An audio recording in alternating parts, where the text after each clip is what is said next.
become friends, foes, those in between, undeclared, those in between. That's something different. Anyways, right. First, before we get into tonight's episode, I want to apologize for everybody who thought that me putting trigger warning shopping episode might be a little bit abusive of the tag. But I'll say this: we probably filmed this 2 months ago, so I have no idea if anybody actually complained or not. So, apologies, but just let's go move on. Anyways, players, during the 2 sessions, you have finalized your basically your shopping list, right? So there were potions, there was weaponry, there's shields and armor. Now, all of those up until now have been just off the shelf, right? Except for the armor, which you will need to stay a night. Now, for now, the treehouse is the room is at your disposal, but you'll have to pay for an extra night, and you still have a few things that you might want to do in town before just leaving like that. So, my question to you is, now that you are laden with whatever new gear that you've bought, you are expecting the gear to be delivered to the treehouse in the morning. What do you do?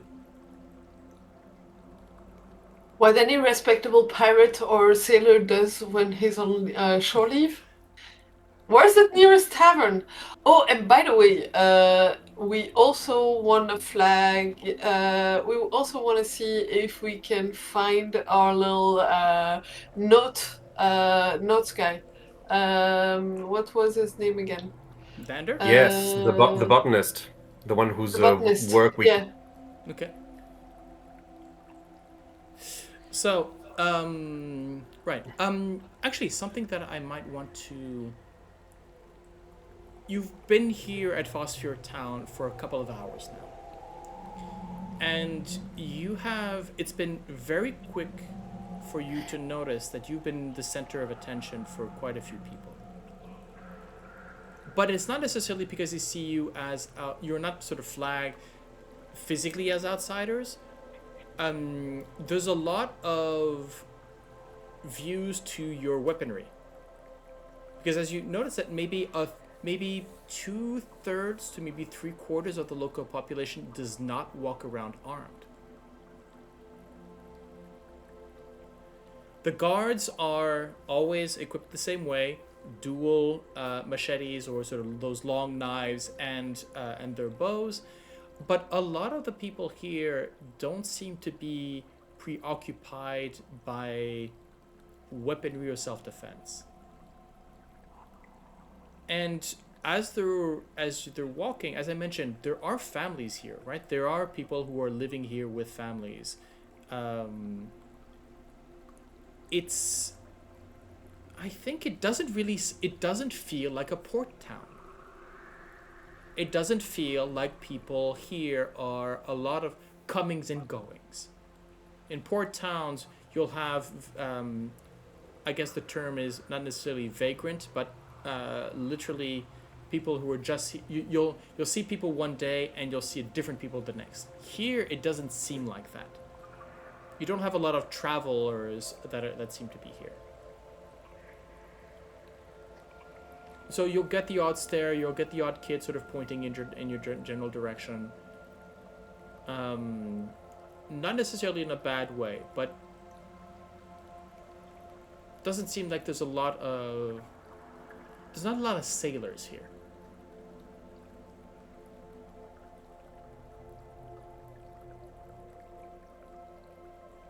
DM, correct me if I'm wrong, but did we did already roll for information on why this was mostly Imperial accents, right? Like, did we do it?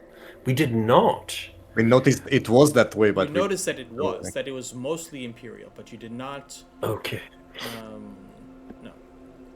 We did have the comment.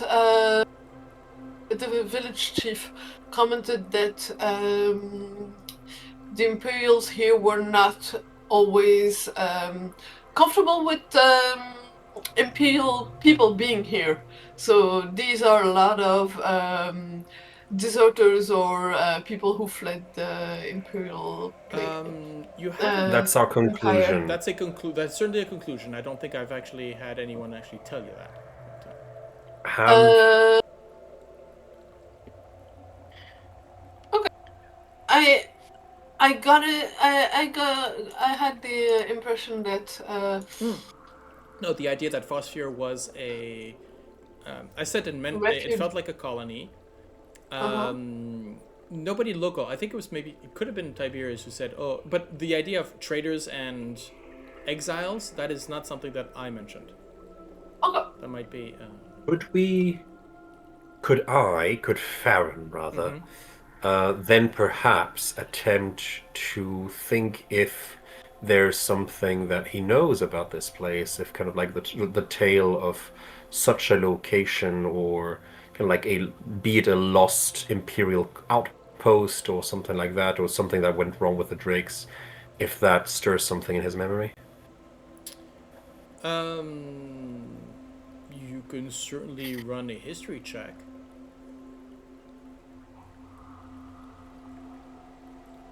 Might give you Holding out disadvantage, high. Sure. Well, that would have been a 16. Well, that would have been a 20. It's a 7. It's a 7. I don't even have to give you disadvantage. The dice are doing it for me. No, there's nothing that you can recall about anything like a lost colony or something along those lines. All right. Especially when you're looking around, maybe the buildings don't look that old in the first place. But then again, it could be because everything's made of wood and needs to be constantly replaced. You don't know. Okay. Fair enough. I don't know, Captain. I mean, I'm all up for a drink and a game, but is it me, or there's something about this place that feels a little I don't know. I feel like an outsider in more ways than usual right now.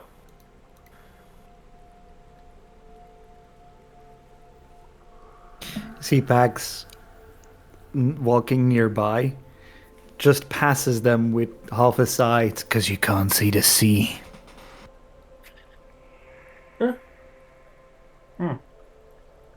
Maybe. Yeah, Just this isn't a sailing port. It's not a sailing village. It's not. Those people live here, and we are the outsiders because they don't know us. I mean, this is a trading town too, right? I mean, this people must pointing towards the direction of the wellspring that is bubbling up, kind of like gallons of water every second. Surely they must be used to people coming here, and yet, I mean, if I didn't know better, like, feel like they don't look too happy to see our vibe. So you do have evidence of people trading, right? You do have certain merchant stalls where you can see goods coming from pretty much anywhere in the general area. So you do have goods that are coming from Velistar and others that are coming from Caldaria as well, at a surplus, of course. And of course, you will soon kind of see vegetable stalls, goods coming straight from Maladel. But you also have a feeling that this is a place where people come to rather than people leave. Well, right? They bring in the goods, so it's merchants here. You won't have merchants coming from afar. Local merchants will buy the produce or have the produce brought to them, and they will sell. So for example, the seller that is going to be very happy to see Tiberius is not going to be a druid from Maladel. He's going to be a local who just has an agreement with the with the with the locals or with the druids to sell their produce.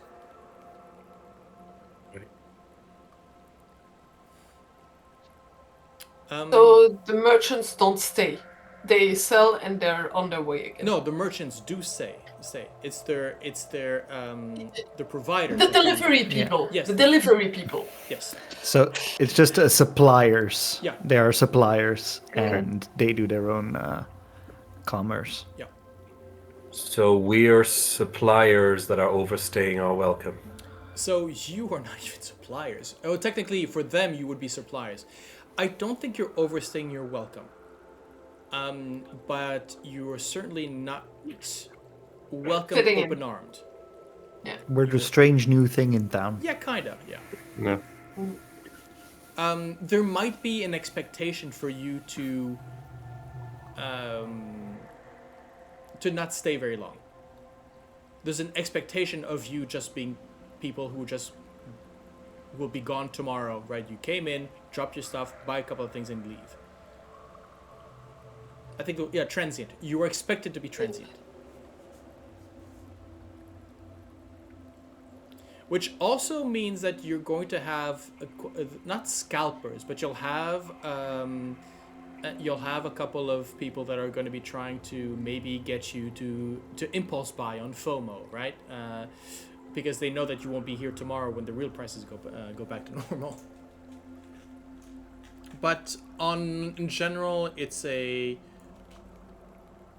not a bad vibe that you get. Okay. Well, But I news- know that. but, My however- character might still... However, news goes very quickly. So, you know, the idea that, you know, Farron's little trick, for example, for magic, that is quickly sort of spread, especially on a nat one. But there's also the idea that, oh right, you're the guys that are bringing you're the transport that brought in the food from Maladel. So there's also it's yeah, rumors. This is a small community, and rumors spread very, very quickly. So beware of what you do.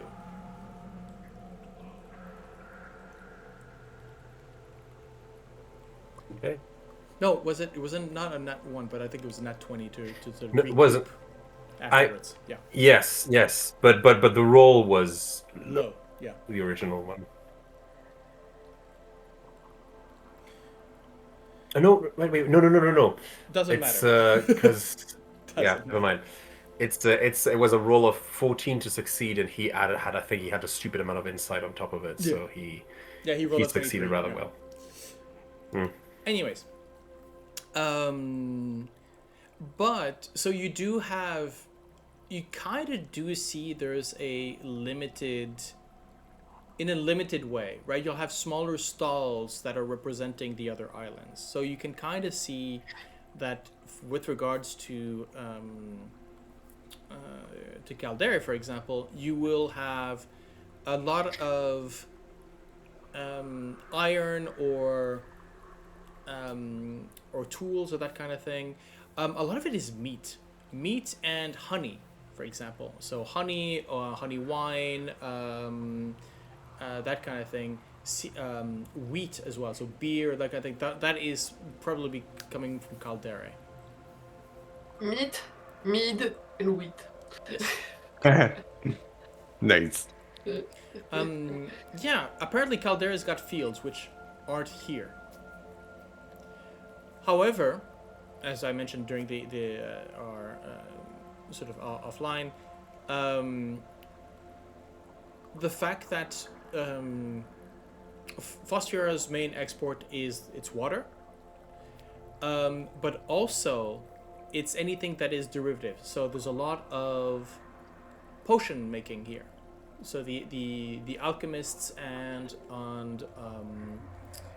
healers that do have excellent quality potions that they can sell fairly at a fairly low price.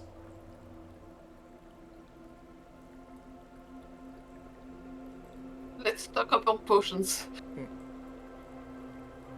And potentially, if you want to stock up on potions and maybe bring that to another island of some sort, Yep.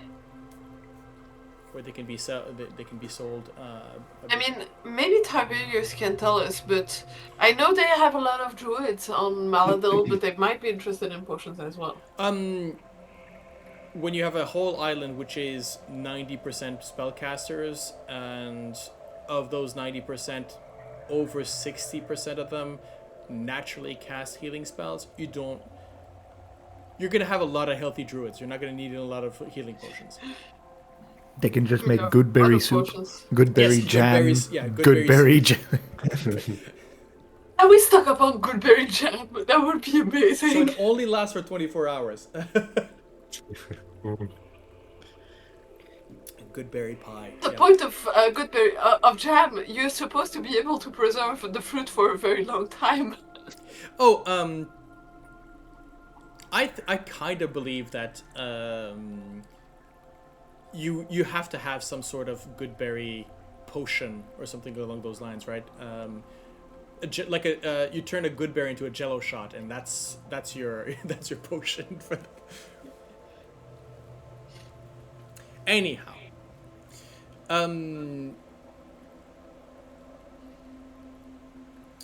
where to? So you mentioned basically going so tavern, I'm guessing. Ever. Yeah. Yeah, I'm suggesting going to the tavern for two reasons. Firstly, because I think we deserve a drink.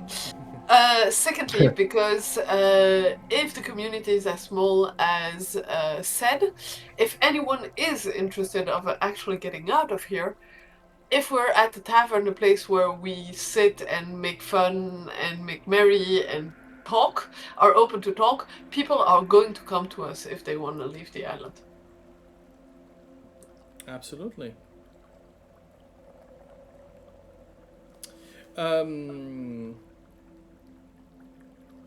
Right, okay. So let's move down there. Equipped with your new shopping bags. So halfway between the residential district and the marketplace, tavern stands proudly with the monkey's paw painted in green on a sign above the door. The sign is complete with two stylized monkeys bracketing the name. As you enter here, this would be what, maybe... Would this be around midday, maybe? Early afternoon? Have you had lunch? Or did you just have your market stalls with your usual fried foods and that kind of thing? Lunch could be at the tavern if they serve anything to You eat. tell me. I don't know how long your shopping episode lasted. If it was just the morning, or if you were looking through the stalls and trying to find something.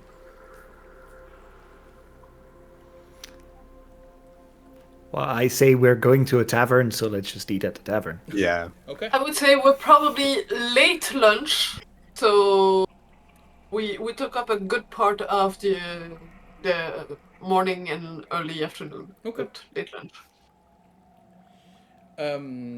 So this is late lunch. So the tavern isn't that busy, right? You're pretty much on the tail end of the lunch rush. Yeah. And it's this very, again, here the I'm trying to figure out. This would be how if the imperial culture were more sort of English or sort of based. This would be very much how in the middle of a Londoner setting up a tiki bar. Right, so it's very colorful. It's very there are sort of vines all over the place, but it doesn't look right. It looks artificial, if that makes sense. Right. There's a few patrons in the tavern at the moment, but just by the way they dress, by the way they speak, you can tell they're locals. There's not a lot of, there's maybe one or two sailor merchants that are there, but they are like I mentioned earlier, they are rare around here. And I think, yeah, there's maybe one or two that maybe sort of nod in your general direction, acknowledging the fact that you're also not from around here, but they kind of stay in their own space. Maybe sort of negotiations. There's a few that you had seen earlier this morning at the town hall, for example. They're again maybe concluding some deal with a local. As you're setting up, you can see there's a couple of people serving, either clearing the tables or in the back. But the personality you kind of detect as being the owner, let's see, where are you? Is a male dwarf, who sort of comes up to you. Again, he is very much in the local style of weaving and clothing and that kind of thing. Goes, right. By the way, is it four of you, or is Tiberius with you?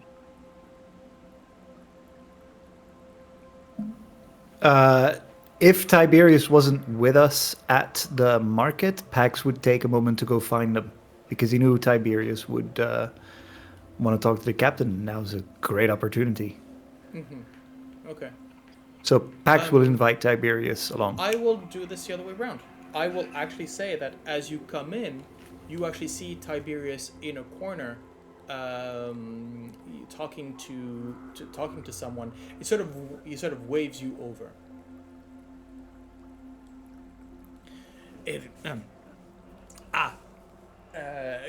Killian, these are the sailors that brought to me in the produce from Maladel, as the Asphodel was busy. The captain, first mate, and other officers of the Chimera. Please, Captain, this is Killian Moonbottle. You can see it's Moonbottle is this. I guess he looks to be of mixed race, right? There's a he's maybe half elf, half orcish or something along the lines. As in, you can see the tusks, but his features are much thinner. The eyes are a bit slanted, and the ears pointy. But he's got almost a natural vine-like musculature to him, which is a bit weird. I go, yes. Well, thank you for that.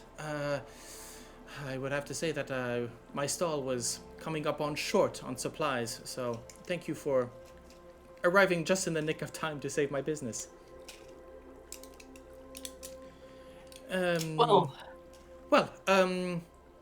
If that is all, I will leave you to your affairs, and I need to arrange the crates brought in from the docks to the town. Well, he sort of pushes back, shakes hand with Tiberius, offers a hand to you, Astrea. How do you reply? I'll take the hand and I'll say it was a pleasure to meet you, and likewise. I would say, are you in the business of transporting merchandise?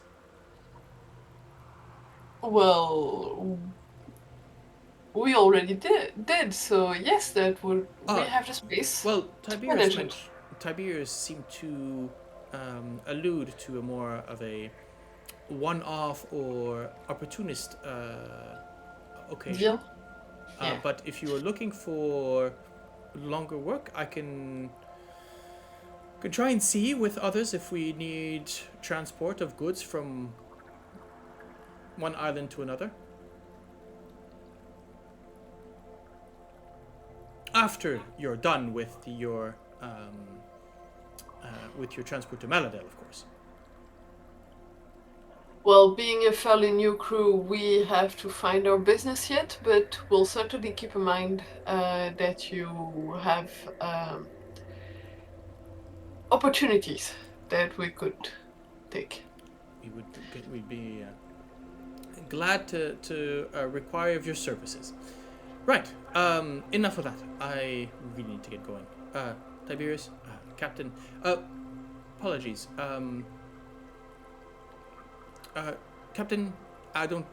Tiberius, you did not introduce me to their name. Captain of the Chimera, Astrea. yes, but Astrea. Astrea.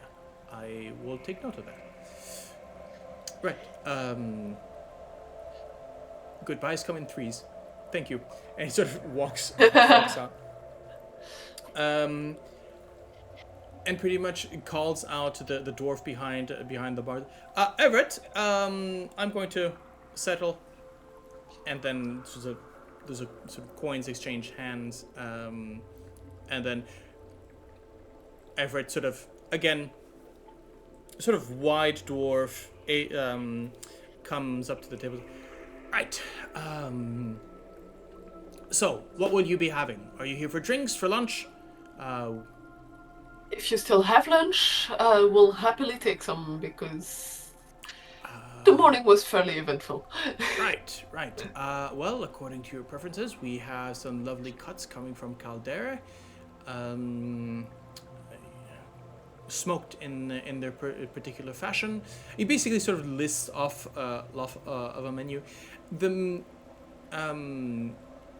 menu is again a bit weird in a sense where there's no through line to them. It's something from here, then something from there. They sort of all mix match together. Yeah. But what kind of meal would you be going for? Probably the caldera meat because it's been a while since we've had meat.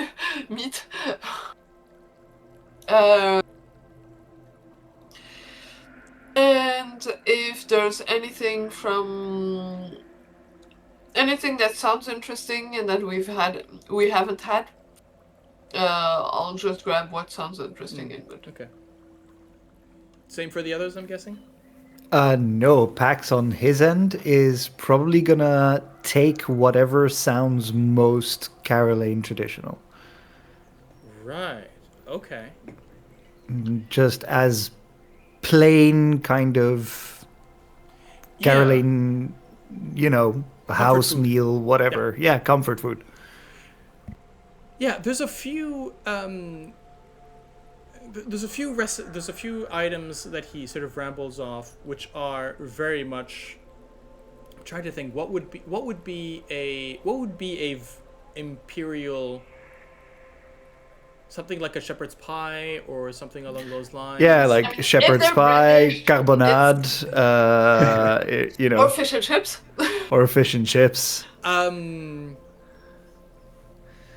Yeah. I mean, fish and chips in a place where it's always about how do you replace those ingredients. How to replace it. But yeah, I think definitely there's Don't they have fresh river fish here? Oh,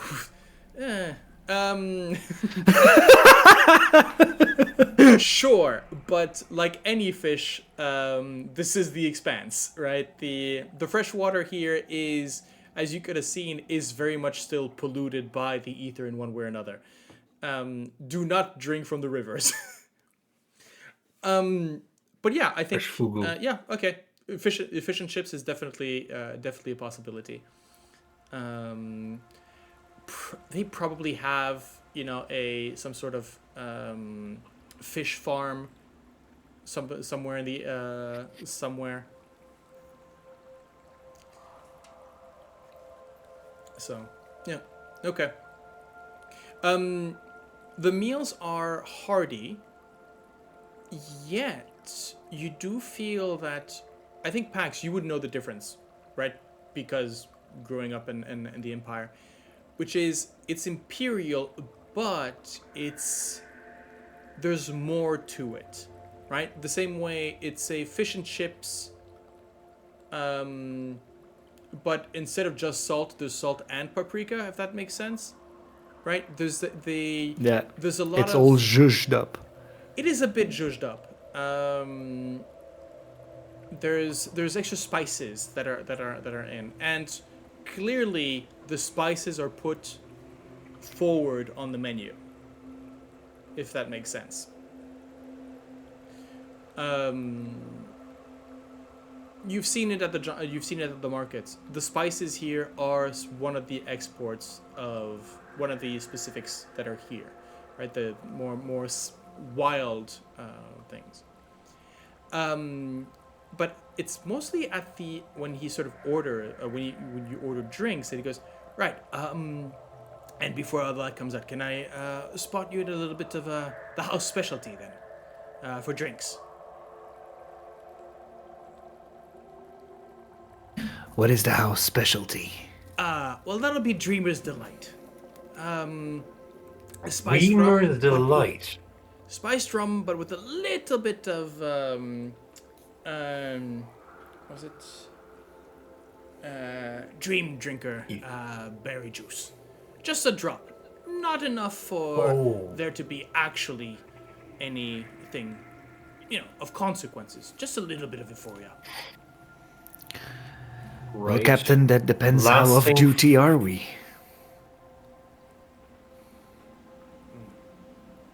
Like Tiberius goes, oh, You're we have- muted. I think we can safely say that we're off duty and we're gonna eat just afterwards, so I think we're good. And Tiberius goes, oh, I've had one already today. It's an interesting experience, definitely. And if you need watch while you partake, well, I'll keep my eyes out. I will just say one thing for if it is going to be your first time. There is no need to get up. Stay seated. It is better for everyone. All right, we'll have 4 of those. Very well. And the dwarf sort of finishes up the order, puts it back on his apron, goes back, and basically sort of shouts out the order to whatever kitchen. This is the Monkey's Paw Tavern is really organized in a the kitchen's at the center of the tavern, right? So you can basically see the cooks working. You can smell the cooks working. Order goes in.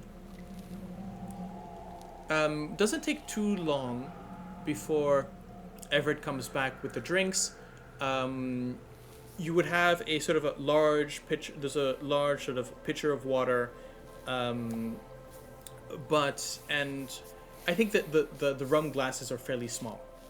But he brings out again from one of his pocket. It's sort of a little clear vial, and it's ostentatious, right? It is this little vial, which is sort of covered in vines and it's colored like starlight. It is very ostentatious. It's almost with the ritual fashion. He takes out the stopper, which happens to be a small eye drop, and basically just goes bonk, bonk, bonk, bonk into every single one of your glasses. Here we go. Enjoy. It's just one drop in each one of our one glasses. drop. But added to the glass, so it's not Yes. a glass of one drop. No. It is added.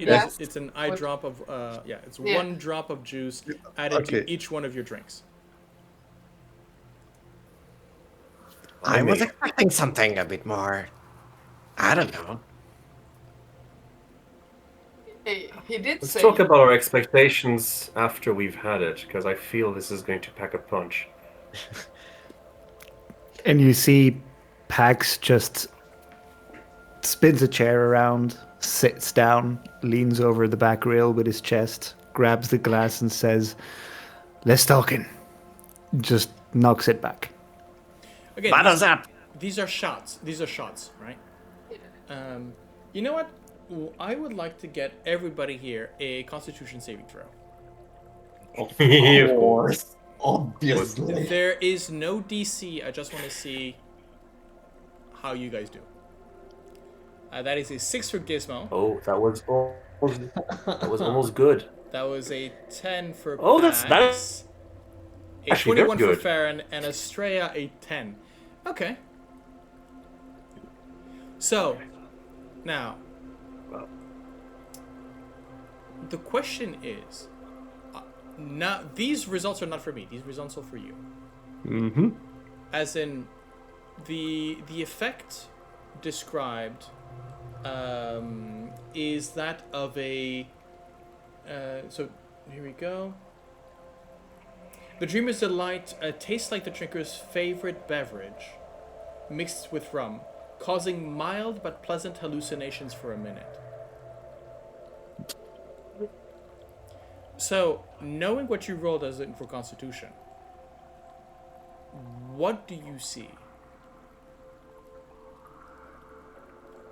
And how far do you go into those hallucinations? Oh boy. I think, Farron, you're going... with a 21. Yeah. No, I think there's a moment of mild just dissociation, kind of like almost kind of like this moment of I notice all of my senses input at the same time. But beyond that, just walls shimmering a little bit. The flavor of the taste of lemon, I think, on my tongue. And I think the only thing that happens to Farron is he looks around at the people just in the bar, and he starts being convinced that those people there playing cards, do they look familiar? Like there was sees a group of a couple of people, a couple of young people laughing. There's something about, yes, like, didn't I know these people? Didn't I know people kind of like that? And it's this thing at the back of his mind of like, there used to be, and that's it, basically. And he doesn't quite latch on to anything further. You're muted. You're muted. You are muted out, ADM. I do have a question for you, which is... Yes? It is mentioned that it tastes like your favorite drink. Do you recognize it?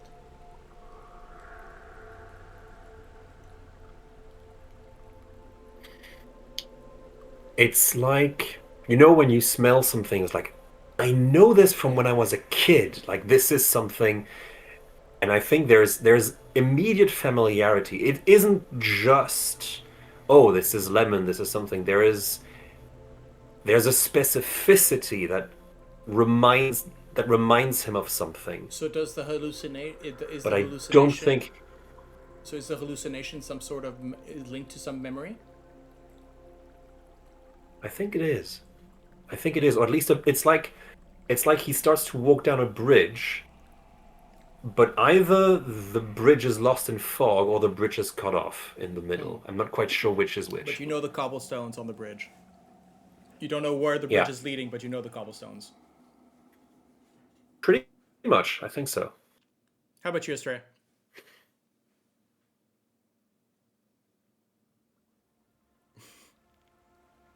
Astrea,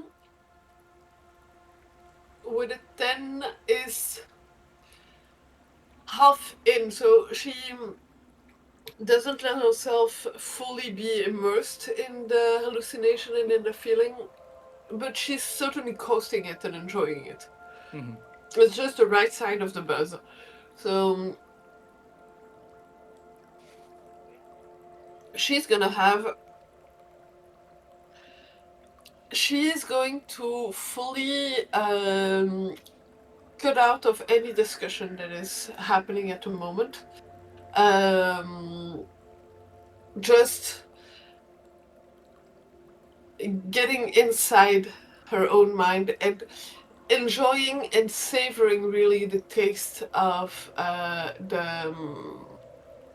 enjoying the taste of the liquid. I forgot it was that good.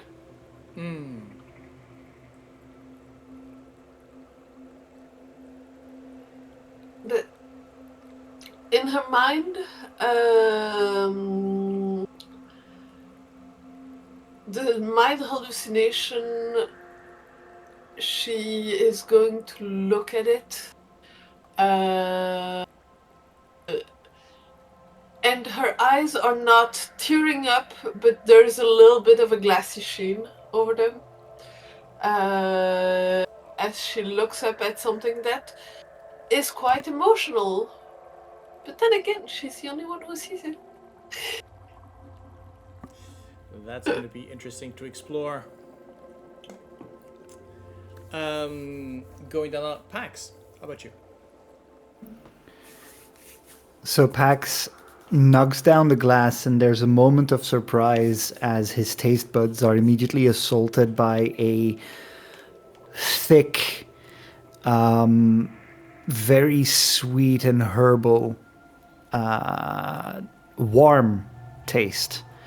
A drink that immediately jolts his sensory memory back to a much younger time, a much colder time, when we weren't on ships yet, but what we knew were alleys and streets and getting to the next piece of bread or meat or purse, whichever came first.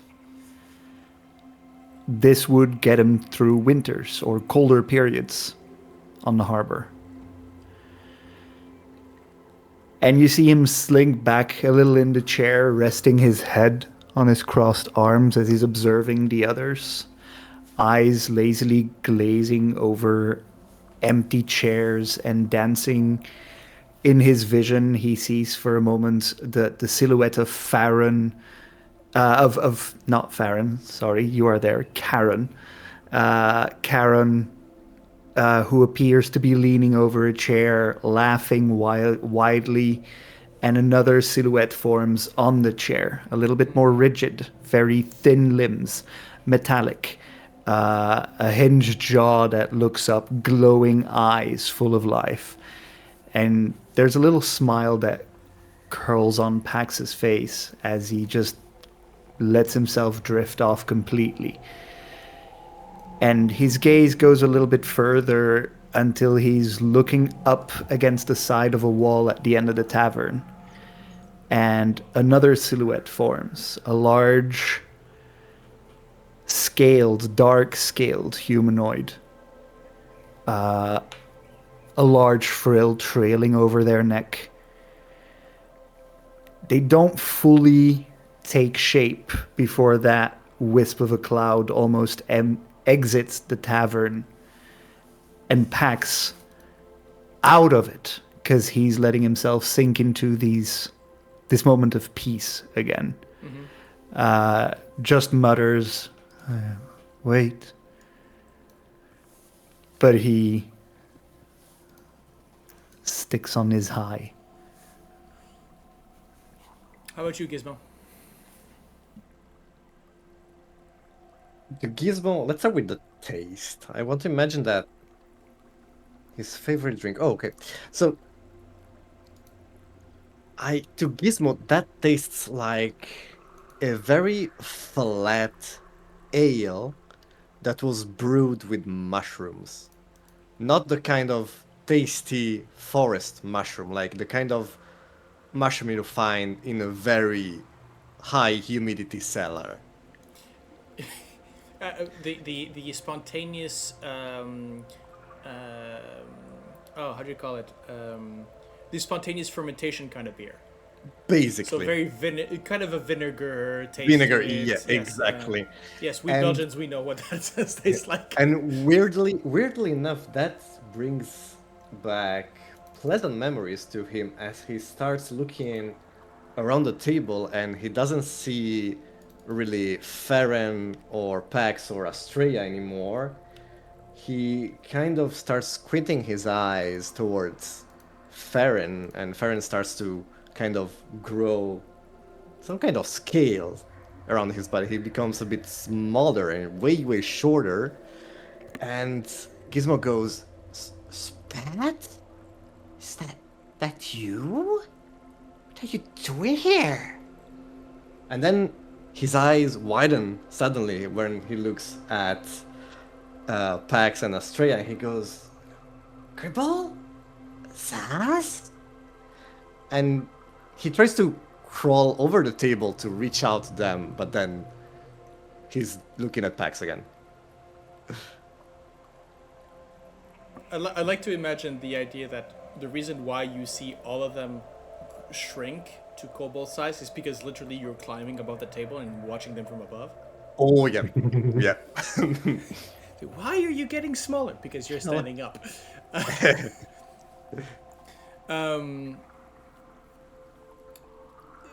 Yeah, I'm almost wondering, what does Tiberius look like in your vision? Probably I like know. I mean, considering know. his size, probably the furniture, right? He looks like a fridge. But yeah, the again, you got it in one. A lot of these hallucinations and this taste, there is a nostalgia. There's a moment where it brings you to a time where things were more relaxed, things were better, a good moment in your lifetime, whether precise or not. But there is that burn of the rum behind that sort of keeps you in the moment, keeps you in your body, that avoids. But I think all of you, especially Farron, would understand this kind of thing can be really and this is one drop in a shot of rum, right? This is so diluted into dilution. You can imagine what the concentrated effect might be, and how dangerous it is. But I think you already had a warning with regards to dream drinkers. Well, we know about the plant they come from, so yes. I am curious though, and this is a question for you, DM. Do you think that Farron would be familiar with it as from recreational use? In your past life? Yeah. Considering I would think so, but again, this is Drake. This would, in any Imperial or Assyrian port, this would be high contraband, right? This is coming from one source. There's one island that has this particular plant, as far as it's understood. So, dream drinkers are. It would be from one particular plant from one particular island within the Drake territories. So finding that you'd probably never find it in Imperial territories. Erysian, probably, because merchants and that kind of thing. They're much freer with these kinds of... It's commerce, and you don't interfere with commerce. Fair, but again, this would be very, very rare. So I think that for somebody like who Farron was in his old life, yes, most likely. But there's no way of really knowing because it hides itself in memory and nostalgia. So, would you recognize the taste of nostalgia? Come back to simple Ricks. There's no. I was curious because I'll leave that for the cooldown for the after tale discussion. The euphoria passes by, right? Again, it takes about a minute. You recover each in turn. Pax first, of course. And I think Gizmo, at some point you're going, hey, what am I doing standing up, and just hop back onto the chair. Tiberius has been looking at you with a just making sure. I think Tiberius is the one who sort of reaches out to you, Gizmo, with a sort of that large hand of his, sort of gently, very gently coaxes you back onto the chair. And you've got a little bit of time before the meals are prepped, but already you can hear the hissing of meat hitting a grill. You can hear the the frying of whatever battered fish is being prepared for you. The smell sort of wafts across the tavern here. And I think Tiberius sort of turns to you and says, "Well, Captain, friends, have you looked around town? Have you managed to gather some supplies?" I think we found mostly what we were looking for. Toys to Farron for confirmation. Think so too, yes. This isn't one of your exports, is it? And I point towards the drink. Oh, no. No. Captain Almond has decided that we have enough intoxicants upon Maladel, and we don't need to import more. Right. Is this plant? Does this only grow here? As far as I know, yes. Oh, and it is quite the sport, from what I understand, finding it around here. With the flora being what it is, dream drinkers are rare and difficult to find. I believe that. And in a way, Probably a good thing too. probably is.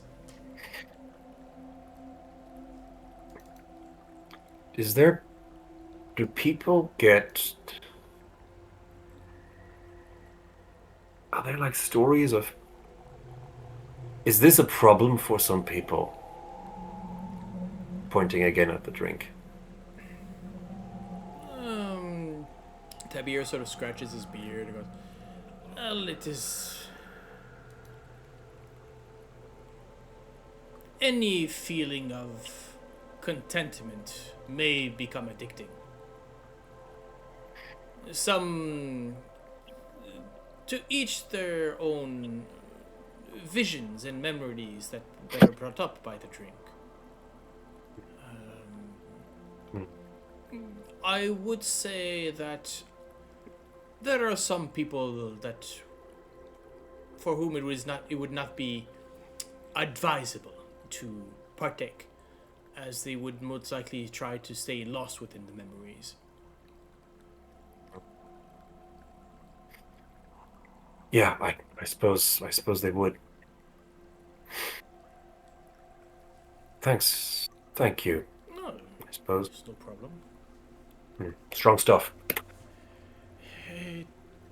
It certainly can be. He sort of eyes you specifically, going, okay.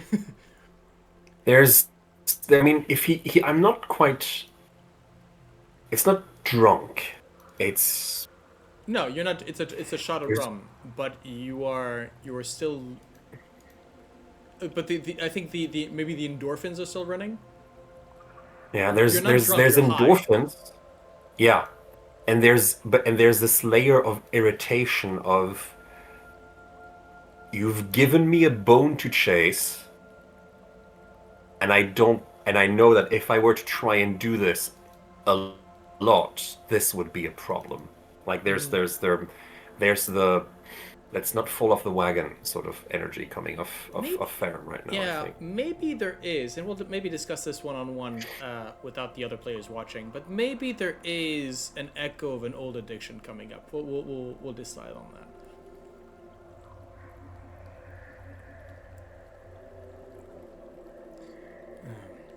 that. So, on my end, my business is concluded. The produce has been brought to the docks, and it is going to be Killian's job to make sure that everything is back up. And I've been told that the water that I've traded for it will be delivered by next bell to the ship. So, all in all, my affairs are done. So, I depend on you, Captain, to see where to next. We'll probably have to stay one more rest cycle, and but we can be off to probably at the earliest tomorrow after. Good. We have a couple of things that need to be delivered. I think he has a look toward. He sort of has an eye towards you, Pax. Astrea, there's. It's clear that he's sort of playing with the now almost sort of evaporated a shot glass that he has in his paws.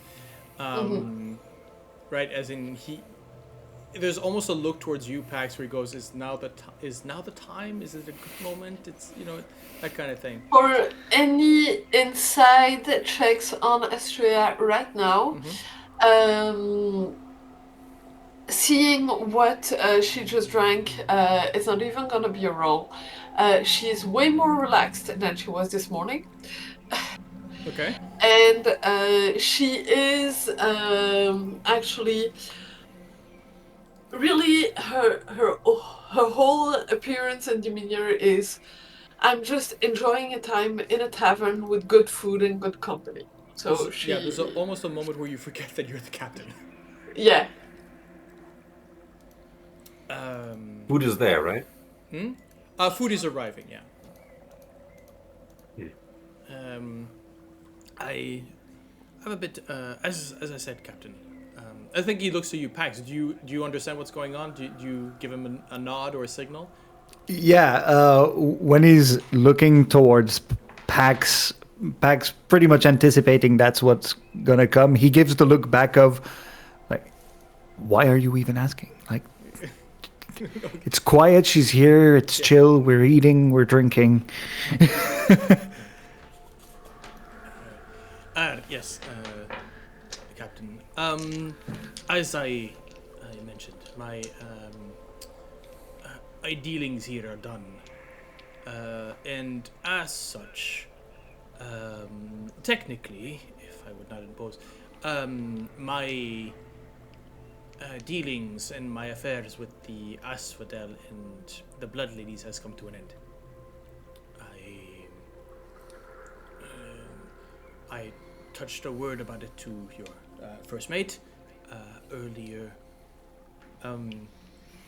but the arrangement that I had with the Blood Ladies in their crew is lacking, and I have taken permission from Captain Almond to seek another commission, and if it would please you and your crew, Captain, I would be the first in line for any recruitment that you would seek. I believe that I can help, and well, if you will have me for a while, I believe the Chimera might be the ship to satisfy my wanderlust. I was going to ask what part of your arrangement with the Asphodel were you finding lacking? Well, as Captain Almond must have explained, the crew as the Asphodel are brought together by the dream. Whatever version that might be individually. And it is mostly about, well, the crew of the Blood Ladies are fairly sedentary.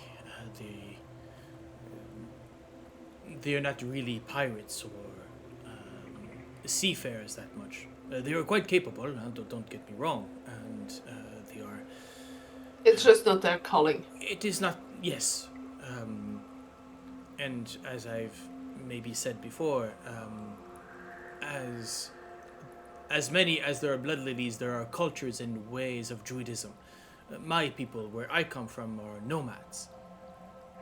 And I have been now here for a better part of 3 seasons and have not seen anything beyond the shores of Maladel. I would want to move around a bit. Probably return to the Blood Lilies at some point. But in the meantime, see new horizons. And, well,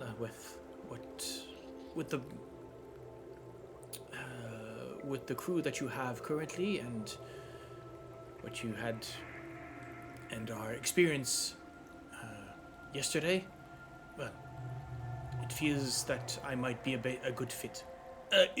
Would you have me, of course?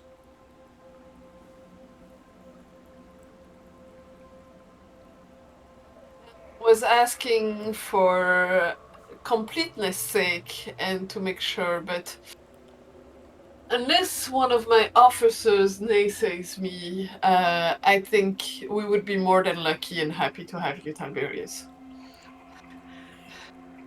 Thank you, Captain. He sort of immediately he sort of gets up from sort of pushing the chair back, almost goes for a salute. But he goes for a salute and he realizes that he doesn't know what kind of salute to do to you. Yes, well, a pleasure to work under your orders, Captain, and Mr. Pax Saloxo. And he is beaming. Probably realizing that moment how nervous he was at the idea of potential. When he's standing up, freezing mid-salute, Pax takes a step forward, almost fully accidentally breaking the awkwardness, just to offer, the wrist grip in congratulations. He's still very mellow after having taken that shot. Just, welcome aboard. Thank you, sir.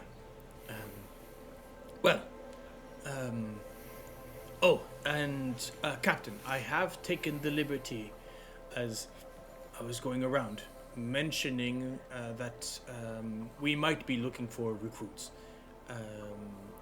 So if it is not too much trouble, I have had them, we can, you will probably be found and asked about potential. There are other wanderers among this town that might want to see the deck of a ship for a few cycles.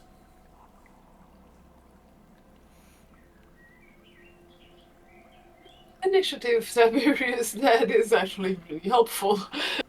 All right.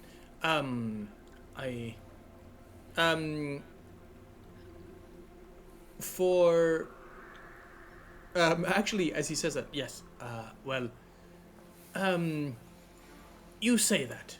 However, I both see our dinners arriving and the beginning of the line.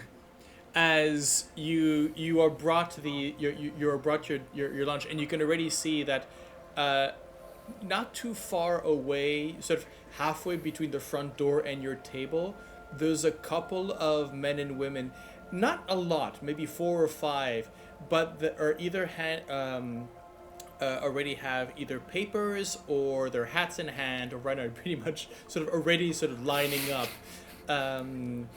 as you are easy to find, and you just happen to be sitting long enough for them to find you.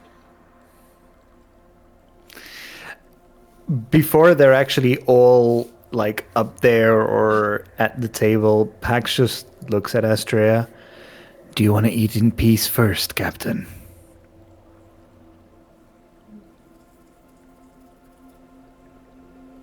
let's make this a lunch meeting because otherwise. Yeah, no, lunch meeting is good. However, we'll have to ask them to wait because I'm not seeing the four or five of them at the same time. Let's do one by one. So you're doing this as you're eating, or are you going to enjoy your and then? You know what? I'm looking at the others. What's the mood and how does the food look? So first of all, the food is better than. Again, you've had in the past couple of weeks, you've had either the makeshift rations that were sort of improvised by Tressa and Farron. Then mostly I mean, it's not even vegetarian, it's fairly vegan meal. This is, let's put it this way. This is the first piece of meat that's actually been well cooked and seasoned that you've had in months. Listen, we're eating and then we're meeting. Okay. I will have a word with the owner, and basically as you are left to your meals, he leaves his to the side for now. Basically goes to Everett, and basically starts negotiating, and you now have at the bar of the inn a sort of growing line of people, and every time if it's for the captain, yeah, there is literally a glass of beer, and said just wait here, and as there's basically, if you've seen any job fair, right, as the sort of the lobby of any sort of firm where there's as they wait one by one. Just flavor-wise, any of them that tries to sneak to the table a bit more or is intrinsically staring at Astrea until she's finished her plate to be first feels a little scared. Okay, fair enough. Pax meets their gaze. Yeah, it's very much the bodyguard are going, no. Pretty much. It's like that low little at the table. Okay. Well, vetting's going to be a problem, but as problems go, that's probably not the worst. So here's the thing. What we're gonna do. So there are two ways of recruiting. You can recruit NPCs like you've just done Tiberius. If you're looking for sort of what they call untrained crew, so just your basic crewmen, these will be unnamed. These will be these are potential. They're just shapes on your and numbers on your ship, mechanic wise for our game. These crew are, again, they're nameless. They've got no stats. They will be involved in how what kind of maneuvers you can do later on when we do ship combat and that kind of thing. But they are a pool from which to draw, which means that if you decide to pick one for a particular role because of promotions or whatnot, they will be named. They will get their name tag and their stats accordingly. So in that case, basically you'll spend the afternoon and the evening pretty much recruiting. This takes a while, right? You're going to be spending the afternoon probably into the evening, to the point where Everett pretty much gives you a booth, and as you're looking through.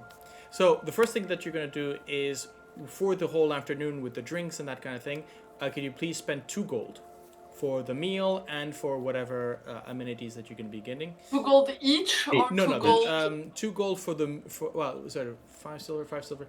Let's go up to 5 gold for the entire afternoon and evening. This would include evening meals as well. Okay, I'll handle that. Okay. And I'm going to ask you, Astrea, to roll me 3d6. If you are the one in charge for the vetting, roll me 3d6. And this is the number of sailors that you are going to recruit. which means after vetting and making sure that they are going to be a fit on your ship. Okay. Ooh, dang.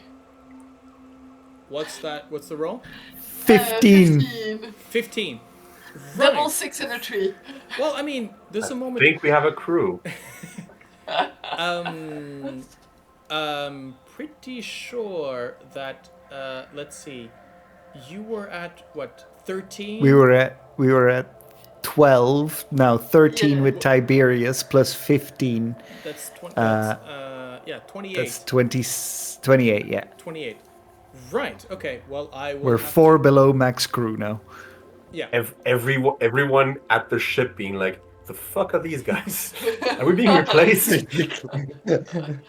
No, and I think that By the way, I think that you would also, Pax, as you had gone back to the ship earlier this morning, I think that you start also seeing members of your own crew sort of walking around, in Phosphor, right? Of course, Emil is sticking to the ship, and Pebblebrook is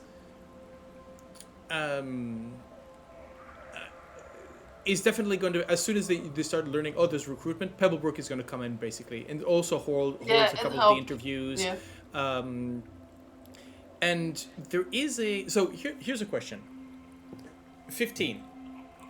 How much of this is Astrea going for quality or quantity? Is it 15 very good people, or just going, yeah, there were 16 of them, one was problematic, we took the others? Honestly, I'd be ready to drop a 6, one of the die, and just recruit 9 people because Astrea is going for quality and making sure of her ship and of her crew. So anyone that is even with any red flag that comes up is going to be really discussed with her officers.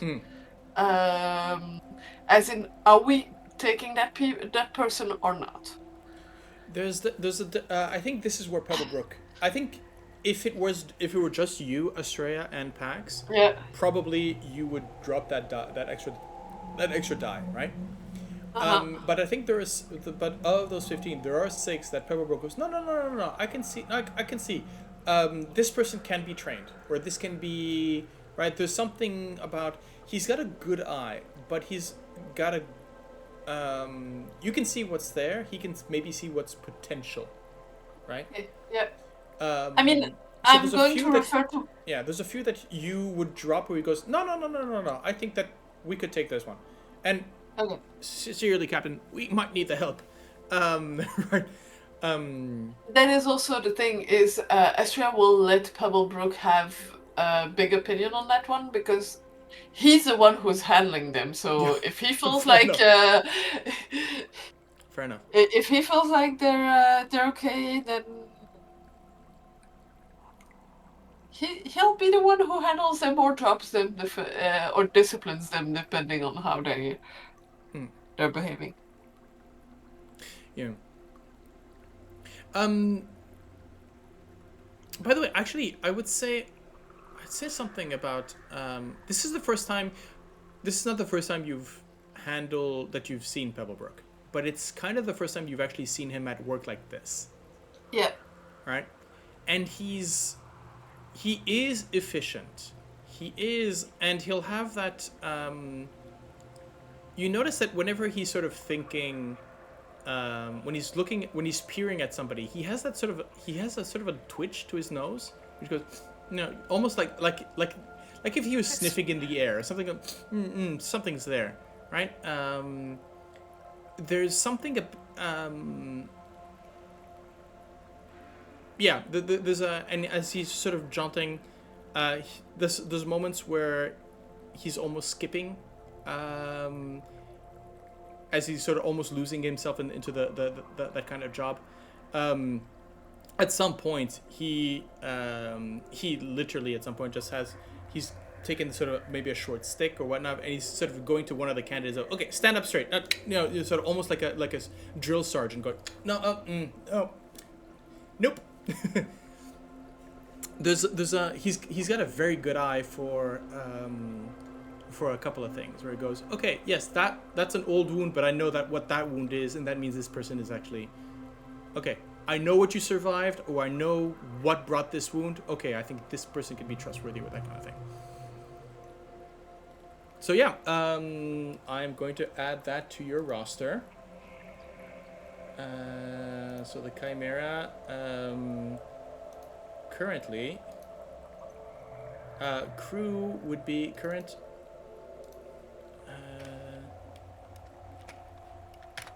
I'll put 15.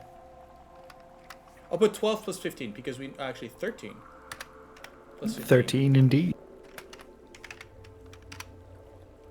And 15. Well, go to.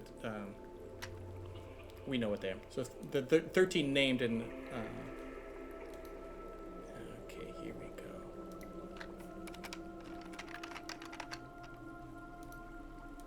Right. Unnamed.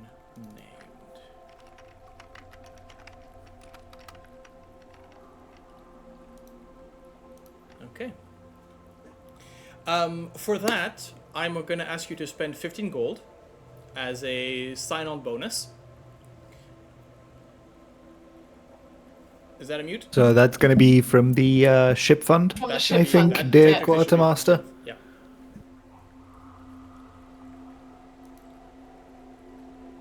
Fern? Technically, Panda is the one who posted the current treasury tag, so. Right. Okay. Perfect. Or right. maybe we can use a party inventory as a ship inventory. Yeah, please do. Go ahead. So we can put in the gold. Yep. How much gold do we have left over? 1785, I guess. This would be 17. Wait, you had 1800. Yeah, so minus 15. Minus 50 before there was a docking fee. Oh yeah, right. Did we? No, I think we got the docking fee. Yeah, we got the docking fee. We were at 1850. Oh, right. 50 Okay. minus 50 for the docking fees, so we're at 1800. Okay, and I put it into the party inventory as the gold we have left. That way everyone can update it depending on what's happening. Farron, you with us? Yep. Okay. Perfect. Right. Again, I won't say all ages, but it's definitely a mixed bag of ages, species, expert. You'll have people who bring their letters, their basically how do you call it? Basically bring their papers, right? So they can actually see. Some of them have experience, others it's just their first time and they just want to go on a crew. I think those 6 that Pebblebrook figured were all very new sailors, as in this is the first time. But they would be bringing skills to either somebody's got to swap the deck at some point, right? Or help in the kitchen. But like they don't come in terms of their credentials. They don't come like with recommendations or from old from old ships. Some would. Some bring their papers where they actually have the at least the either letters of recommendation or such. But as for now, these 15 are unranked, which means they do not have a specialty. They do not have a specific space within your. Now, if you're looking for, this is something different. If you're looking for a specific role, for example, if you're looking for a surgeon, if you're looking for any other missing type of crew, that's going to be something a bit more different. This is going to be a bit. You're going to have to look for those, and they probably will be a bit more expensive. I'm actually curious, based on the kind of applications you receive, because some of them will have, hey, so served there and there, went there and there. if I can try and use that to piece together who these people are and where they come from, at least a little bit, based on the stuff in the applications, I mean. Like I said, there's a mixed bag. There's going to be you've got locals that just want to change scenery. You've got a former Drake or merchant ship. There's a few. Not all ships that come to the Drake Islands are pirates, right? You do have merchant ships that drop here. You know, the ones who go, some of them, most of them, maybe with Arisian flags, or at least they wouldn't dare to put up Imperial flags. But definitely merchant ships coming in for those rare goods like Dream Drinker juice or other things from Caldere or Maladel or whatnot. So you do have people that are transfers from but from other nations. However, I'll say this: a lot of them are of imperial descent or origin. That's just the nature of this particular enclave. Yeah. There's a few that are very happy to go. Look, one of them is very much the story of my ship left without me,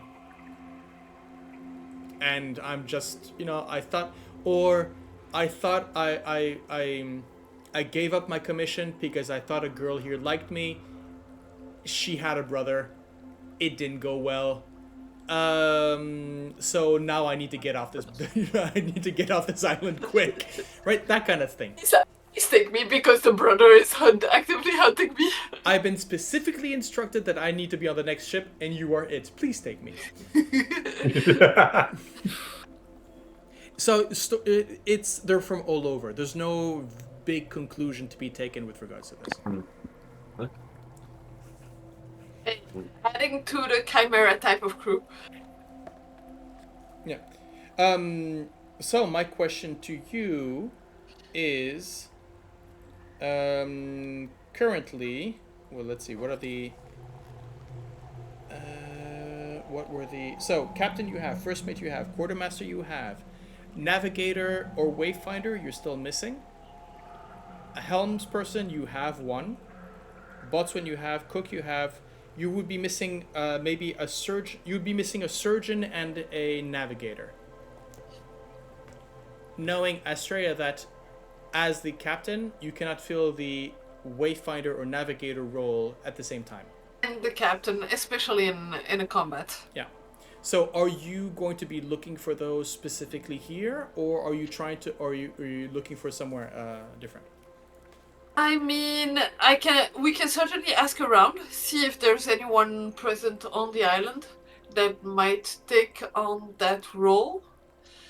I don't know if I'm not going to look to recruit at all costs. Okay.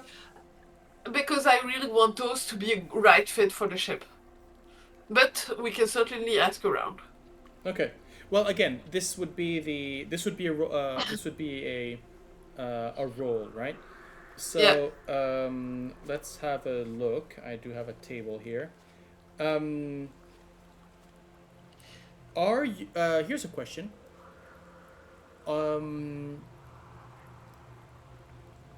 I think it would be either. Are you proficient in investigation? Nope. No. Okay. Insight and perception, yes, but investigation is not something I'm proficient in.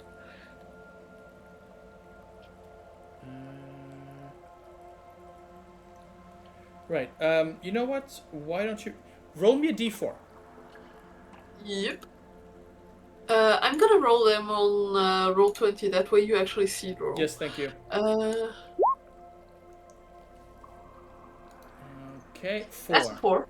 Right. Could you roll me 4d12, please? Yep. 5, 10, 9, and 2. Okay.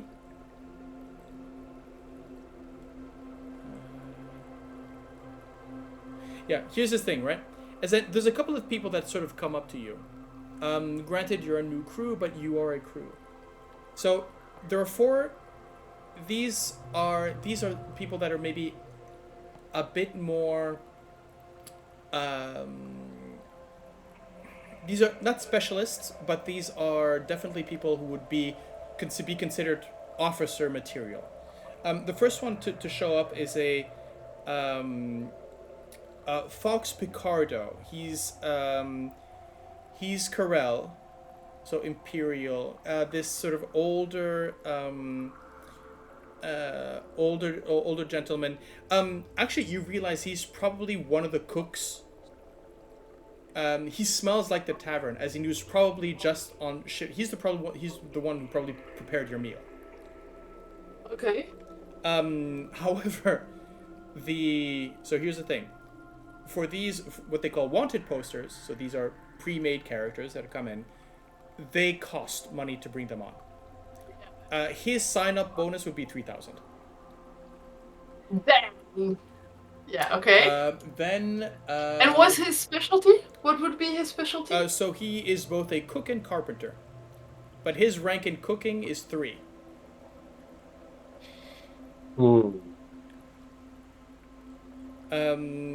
Then we have with so 10. Another you have a navigator and helmsman by the name of Zatan Windshadow. But again, they're asking for 5k.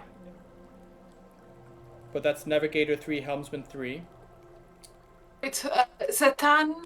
Zatan, so Z''Taan. Yeah. Windshadow, 5k. Corel origin as well. For as a navigator. Yes. Navigator and helmsman. 3 in both. So 3 ranks in both. We have in 9, we have Bethany Kestrel Adur, Erisian, first mate and carpenter.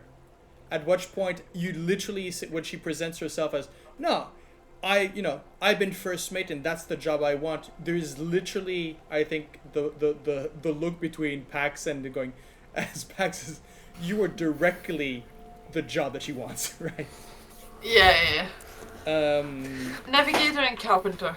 She was first mate and carpenter. First mate. Bethany, you said? Bethany Kestrel Adur.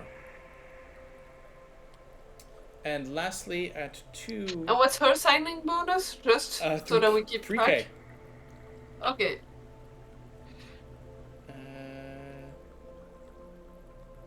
And then I think this one's a bit... There is a Zonder Geld, an Erisian dwarf, who comes in with he presents himself as a master gunner and surgeon. And his signing bonus is 500.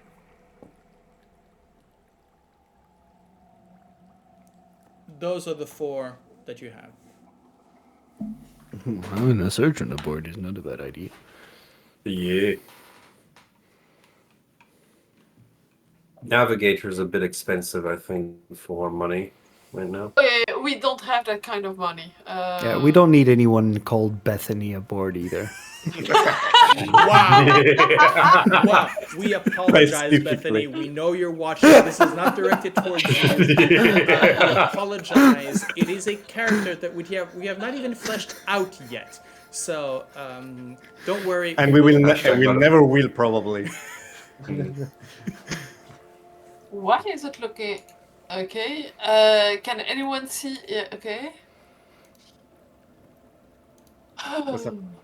No, for some weird reason, I wrote them all down, and for some weird reason, Don't worry, I'll. But anyways, what's important is the one. If there's anyone that you take, need to write those down. Other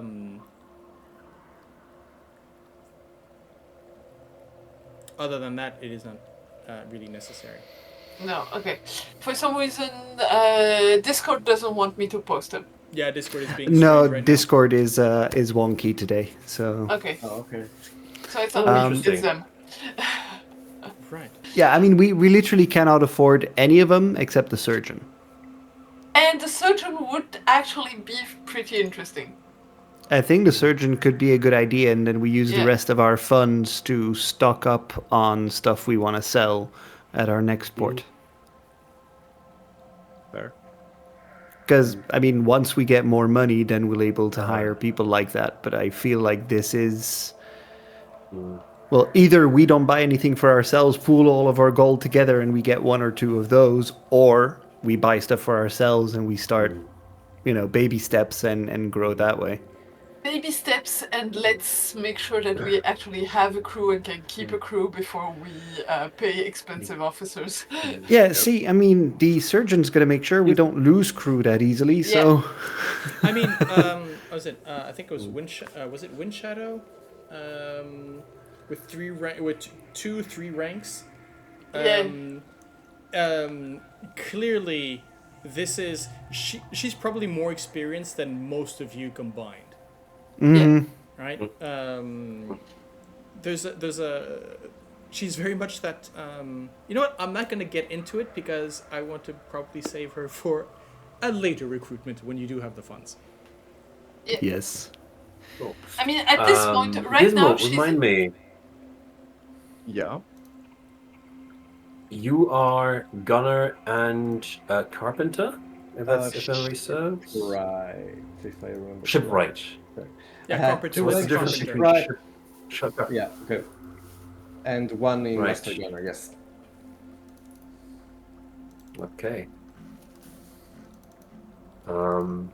I'm curious because the way I recall the Chimera as it is seaworthy. It has been smoothed over, but there isn't that much in terms of interior, in terms of complexity, anything like that, right? Like we haven't really built separate sections, etc. It's going to be. Don't. Right. In my mind, so Hazel was able to, Almond was able to get it pretty much up to everything carpentry and seaworthiness was handled, and now it was a question of furnishing it. Yeah, the walls are installed. Let's put it this way. Yeah. The rooms are not Right. furnished, but the spaces are set up. Because I was wondering if we might, how complicated it might be to build some nooks for extra storage you don't necessarily want found, be it goods or people. Give us an additional service to provide. That would have been Almond's job as well. Yeah, but those are going to be upgrades. Yeah. Mm. I don't know if smuggling ports are actually within the upgrade menu, but we'll make something. We'll see something.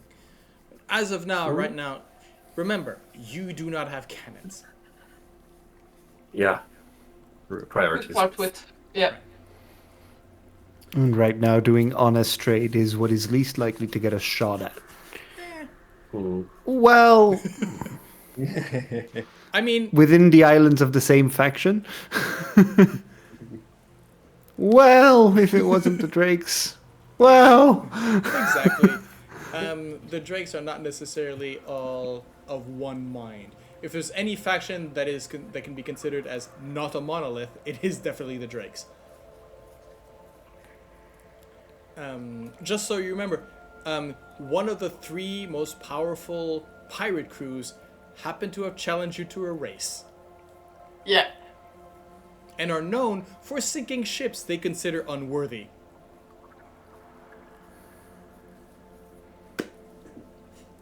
Don't Which worry, is he'll why get we're his due. actively avoiding them right now. Yes, and trying you are to very get our much going shit around. pushed. It's funny because you are Yeah. literally skipping. If we look at the map of the islands, wait, not that one. There you go. You are literally. Let's see, right. You've gone from Maladel, you've arrived here, then moved here, and potentially if you're going to Caldera, I'm pretty sure you're not going to take the inside route. You're going to go probably right You don't back say. that way. Yep. Makes sense. Anyways, we have to stop at Maladil to drop off the water anyway, so might That as well is true. skip. All according to plans. Yep. Ish. Just have to make sure not to use any spells on the way back too. Or Except if we're something being similar. portaled back with the water. That is also an option. So, That's true. there do is that. yes, you will be. The idea is that you can be portaled back with the water supply. The next day, Tiberius has sort of arranged that so that you don't necessarily have to. However, if you are looking for things to do here on Phosphor, there are opportunities as well. It's been mentioned that Dream Drinker juice is fairly rare, and so hunters of any kinds of sort with regards to Dream Drinkers and their berries are in high demand always. It is dangerous because the plant is dangerous, but the surrounding area as well. There's also I think you would hear the rumor that the usual hunting teams, which are usually often the teams that go out to basically go get those berries, are the same that are usually around patrolling the city walls, right? Because they're the one who knows the forest and so forth. But for some reason, they've been recalled, and there haven't been any outings authorized in for a couple of weeks now.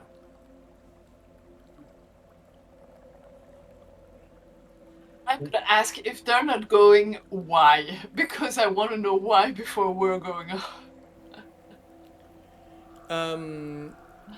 So there have been. Oh, you know what? Make me a. Is anybody here proficient in investigation? Nope. Because I kind of want to do the investigation, but with charisma. Well, I'm out. Yeah, I know. Yeah. I'm not gonna be the one either. I do have a train of thought that comes up.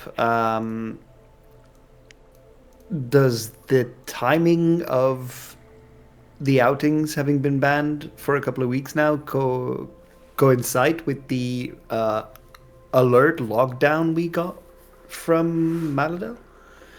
Is that timing the same? Maladel locking down due to the Imperial agents was 2 days ago. Days ago.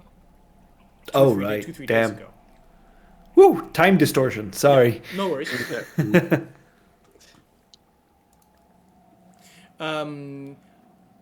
But there was the mention of. Oh, actually, maybe was it Farah who mentioned something about Imperials and being and then being on alert? I'm pretty sure there was Yeah, something. it might have been that. You know what? Anyone, make me either charisma saving throw. If you're looking for rumors. Just flat saving throw. Yep.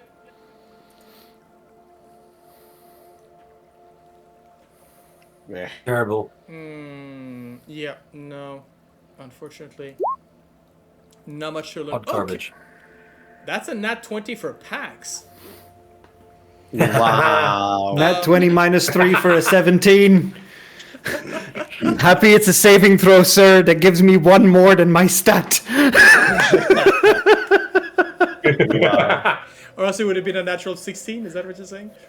Oh no, it's actually a -3. My stat is 4. Okay. It's okay. It's okay. That 20 for a 17. That's the first and last time I'll say this in plain D&D. Actually, it is already the second. I believe you've already done a nat 20 for 17 earlier in the campaign. We got a comment about it. I gotta play a bard. So, Pax, I think, who do you talk to and get that information?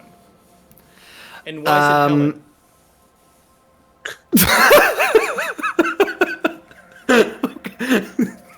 At least Why it didn't would make Pax it- go talk to Helen? Quite simple. Earlier in the day, when we were walking towards the market, Pax was also the one that spotted their setup and the way they were trailing us and the method of communication to one another while they're keeping an eye on us while we were walking around. Right? Yeah. Pax used the fact that he noticed them also in his way of, yeah, I've seen you, and we're still doing our thing. And I think this could just click a liaison in maybe she shows up at the Monkey's Paw because she's back on duty, and they just start talking, just over a couple of drinks, off duty, just talking. Yeah.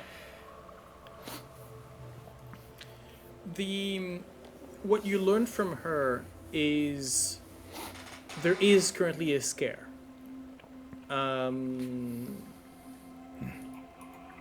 The idea that there's been the fact that this is they are as soon because this is an imperial colony, expats. This is this sort of an enclave, an imperial enclave. I think what we heard from Astrea or from Emmy actually at the beginning of the episode is correct, right? There's a lot of here of either expats, whether willing or unwilling. So when there's any rumor of imperial plans or people coming in, that's always a bit worrying, right? And so they always have been heightened sort of security at that point.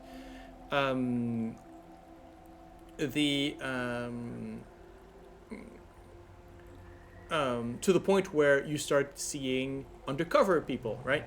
There's also been there's also been apparently a sort of there's a strange rumor going around about potential power shift within the pirates themselves, within the drakes themselves. There's where old crews are sort of fading outwards, new crews coming in a bit hotter than usual. So there's a bit of instability. There's not much to learn more than that, but apparently the politics in Velistron are, well, knives are out. They haven't stabbed anybody, but people have them in hand. And so as of now, the Wellspring, what makes Phosphor is the fact that they have full control and monopoly of the Wellspring. If there were another crew that decided to force their hand and take over it, they could very well be just put on the first boat out, and they would be picked up by Imperial forces and probably sent to Imperial Gulag somewhere.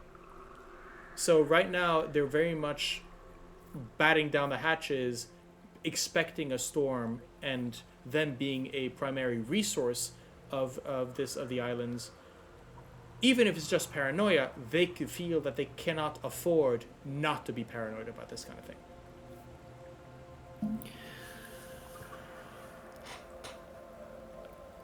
Sounds like you're besieged from two sides then. Now, I'll say this, Pax. Actually, with that natural... you know what? Make me a... How should I put this? No, you know what? I'll give you on that net 20. One extra thing. Which is... And this doesn't come from her. She's going about, oh, yes, there's these problems. And she's not necessarily in her drinks, but she's off... maybe there's just a drop of a dream drinker there. You would know if there were agents in Maladel. The best place in all the islands for agents to infiltrate would be here at Phosphor. And the first thing they do is start rumors about, oh yeah, don't trust the others. While you don't have proof, these rumors that pushes Phosphor to sort of isolate itself might actually be agents within Phosphor brewing that up. So anything that she's telling you might be completely unreliable. But that is a good summary of the mood of the town. So you have no idea what's happening with the Drake politics. All you know is the town is ready for that reshuffling of cards and knowing that there'll probably be, that their protection, for example, might just might be revoked. I think You during share the that with the conversation, rest of us? I think this is in This the is- tavern, so anyone who would be interested in this conversation could just sit and join. How about your neighbors? You control the water, they control the food. You link elbows together, and Maladel, they have their own. Yes, of course. But they have their own priorities, they protect their own, and if we decided to call for help, maybe they would come. But they're just one crew against who knows how many that might decide. We just ask Astrea when you have the moment. Though she doesn't like to talk about it, but there's quite a few crews out there that would love to take control of the town and the wellspring the same way we did. And everybody's got a price, especially pirates. And this is, you can see she's a bit in her drinks, right? It says, they might call themselves whatever they want, but those asphodel lilies, they're pirates. And by the way, the word pirate is not said in any positive overtone whatsoever. If there's a spit take after the word pirate, it's there.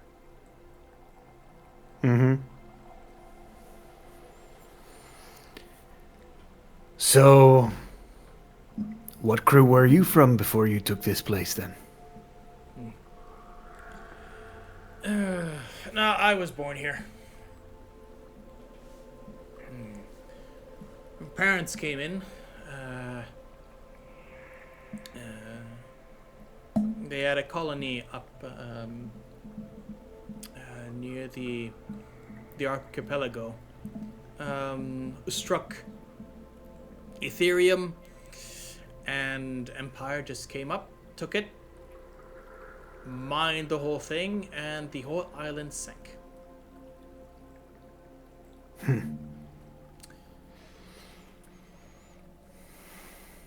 Actually, no, she would not have been born here if this was colonized during the war, so. Yeah, colonies here is about maybe 20 years old, so she might be, yeah, sure. I think you think the answer is not she's not born here, but she's lived here all her life. Let's put it that way. Yeah. But yeah, and Pax, this is not something new to you. Ethereum latches onto rock, Ethereum floats, rock goes up, Empire finds Ethereum pocket, mines the thing, and the pocket just goes right back down. And anybody who had been living there in the first place, they're out. Oh well. Yep. Erisians do the exact same thing. Drake's a few Drakes as well. Anyways, yeah. Well,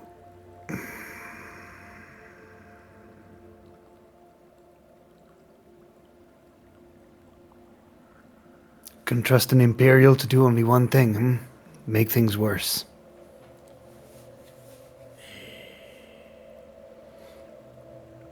she doesn't clink to you. She instead of sort of banging her glass to yours, she bangs it twice on the counter. Sort of in acknowledgement. But again, there isn't that gesture towards you. Which is, in a way, I think it might be, you know what, I'll say this, it is a very Caroline thing to do. Which is, rather than just clinking glasses, you just tap on the, in agreement on that. I would love the conversation, but I'm also seeing that we're coming up on we've overshot our usual time here. So why don't we take a break? I'm going to give my players 15-20 minutes to think about what they want to do in the second part of this episode. And for you, dear friends, and the others, thank you for watching. We will see you soon enough for the second part of this particular session. And yeah, keep doing what you do. See you then.